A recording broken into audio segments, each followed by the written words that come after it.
am here today with Nkosi Muse, who just completed his PhD in Environmental Science and Policy from the Abbas Center and the Rosenstiel School. So tell us a little bit about your area of research and how you got interested in this. Yeah, it all started when I was a kid. I was obsessed with weather. Yeah. I loved weather. I would run outside at the slightest sound of thunder. That manifested into a meteorology degree from UNC Charlotte, and then started at University of Albany and then finished at Charlotte.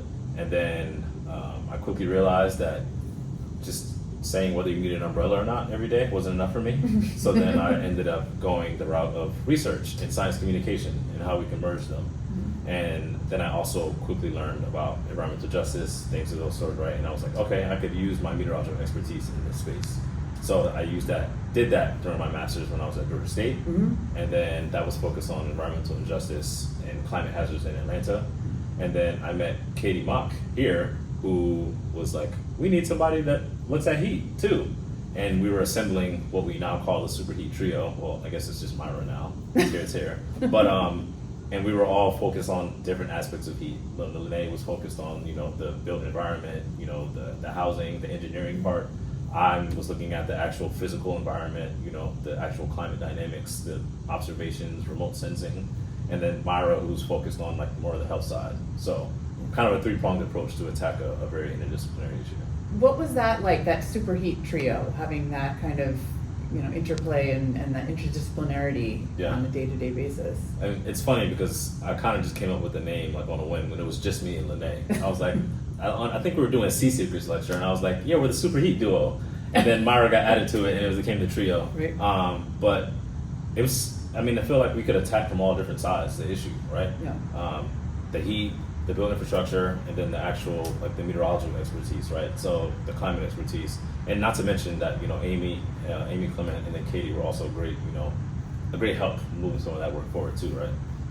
It just felt like we were able to comprehensively look at all aspects of the issue. So Myra's work that's coming out will also talk more about the health implications. We've been able to identify what the hazard looks like physically, what it looks like inside your home, how social factors are influencing who experiences what kind of heat, right? But then now what does it actually do to you as a human being? And Myra's going to be a great complement to wrap that up for us. Right. It's going to be hard to have that trio broken up, but you guys will stay in touch and we'll keep working together. We'll keep working on it. Yeah. Tell me about what brought you to UM. What made UM interesting to you, and what has it been like for you to be in Miami for the past 5 years?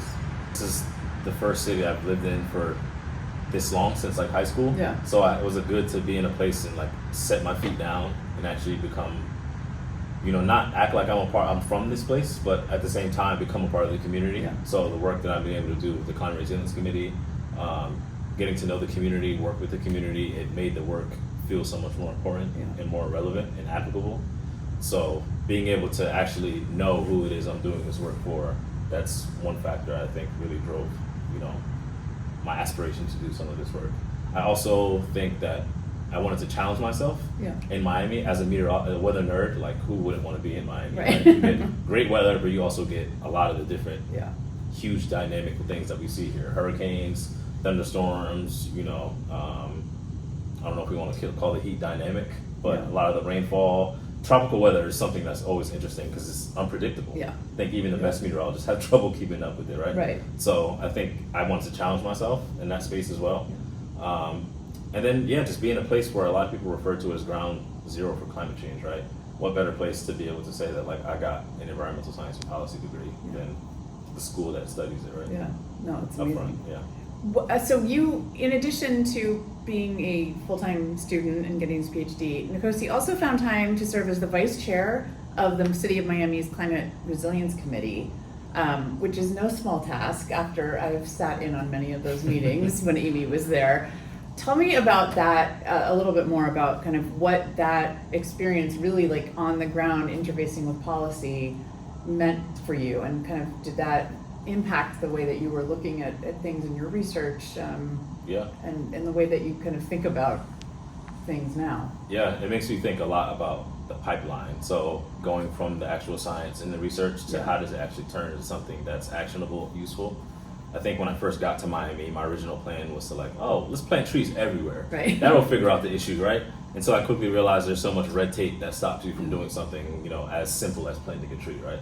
So learning about, okay, what are the ins and outs of how I need to write this legislation, how I can actually take my scientific expertise and apply it to a resolution that we want to pass the city commission, all super valuable skills, because I mean, obviously, what are we doing science for if we're not turning it into policy, especially climate policy, right?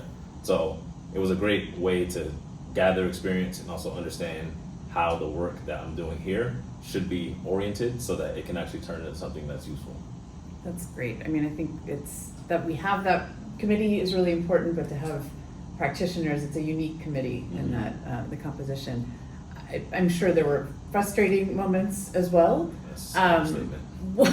What is it like to be a scientist right now in the work that you're doing in this moment when science has been under different level of scrutiny than we're used to? Yeah, I mean, I think a lot of us here at UM have been blessed to be able to continue doing the work that we're doing. Yeah. You know, obviously, it's sad to see that there are so many scientists who have not been able to continue doing the work that they're doing, right? So I think we carry that as well here at UM, CRI, and then also us researchers here, you know, that were within graduate programs. It's like, all right, we have the funding to do this work, let's make it impactful, right? I think I always tell myself climate work and environmental work is going to be here no matter what, right? So even if we don't have the funding for it, even if we don't have the means to, you know, technically be paid for it and things like that, it's become a part of our identity, a lot of us. So no matter what's been going on, you know, financially, you know, politically, it doesn't stop me. I'm going to keep advocating, even if I can't actually do the research. I'm going to keep, you know, showing up in places, whether it's City Hall, city council meetings, wherever I am, to be able to say that, okay, we still need to move in this direction. You don't want to acknowledge it, but it's still happening. Yeah.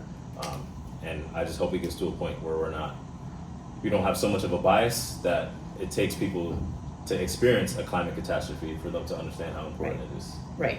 I think that's great. I mean, I think when you are so embedded in the work that you do, it becomes, you're right, it just becomes sort of part of your DNA. Yeah. And we're lucky that you're sticking with it and continuing this at Harvard, where you're going for a postdoc with the Center for the Environment. Yeah.